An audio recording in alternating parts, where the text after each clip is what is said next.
বর্তমানে আমরা এমন একটা অনিশ্চয়তার মধ্য দিয়ে যাচ্ছি, অর্থনৈতিক, সামাজিক, জলবায়ু সহ নানা ধরনের পরিবর্তন হয়ে যাচ্ছে। এআই সহ নানান ধরনের প্রযুক্তিগত উন্নয়নের ফলে নতুন নতুন সম্ভাবনার দ্বার উন্মোচন হয়েছে।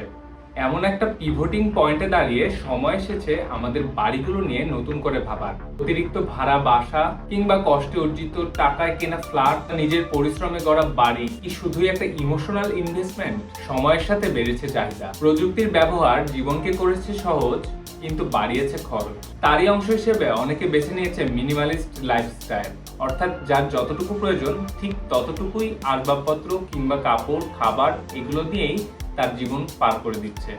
ঢাকার রাফিদের বাড়ির ছাদের ছাদ বাগান কিংবা প্রত্যন্ত গ্রামে গনি মিয়ার ঘরের চালে বসানো সোলার প্যানেল, সবার প্রচেষ্টা কিন্তু একটাই, স্বনির্ভরতা অর্জন। আজকাল কেউ কেউ ভাড়া বাসার একটা রুমকে স্টোরেজে পরিণত করে শুরু করেছে ব্যবসা, আবার কেউ তার স্টোর রুমকে কনভার্ট করেছে স্টুডিওতে।